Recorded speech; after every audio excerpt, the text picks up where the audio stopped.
Un jour, il y avait un homme riche qui avait chez lui à la maison un gardien. Et vous savez souvent qu'il y a des gardiens que même le patron ne salue jamais. C'est toujours le gardien qui salue le patron. Parce que le patron, lui, n'est pas bien éduqué. Lui ne peut pas saluer quelqu'un qui est inférieur que lui. C'est lui toujours qu'on doit saluer. Ce qui se passe, c'est quoi?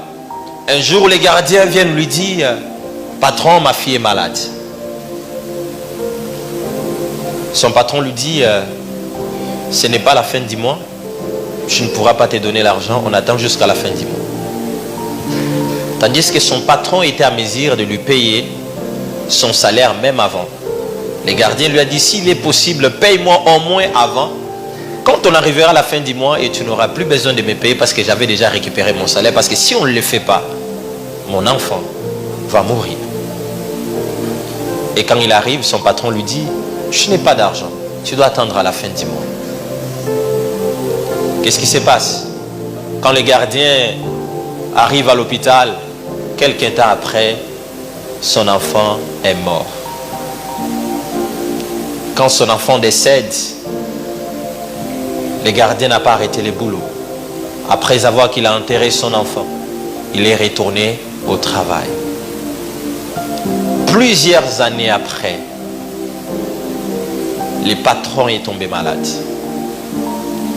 Quand le patron tombe malade, on l'amène à l'hôpital. Et quand on arrive avec le patron à l'hôpital, c'était tellement urgent qu'il fallait trouver la solution. Il fallait transfuser du sang au patron. Maintenant, il fallait trouver le groupe sanguin qui était compatible au groupe du patron. On a regardé dans ses enfants, ça n'allait pas. Sa propre femme, ça n'allait pas. On a cherché dans la ville, ça n'allait pas. On a dit on essaye d'abord les gardiens.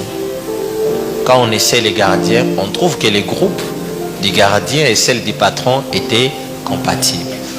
Maintenant, c'est au gardien maintenant de décider sur la vie de son patron. Vous comprenez très bien. C'est que la vie et la mort du patron étaient dans les mains du gardien.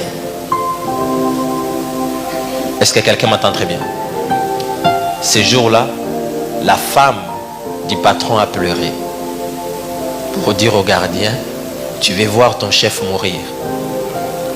Le gardien lui a dit, mon chef a préféré aussi que mon enfant meure. Et le patron était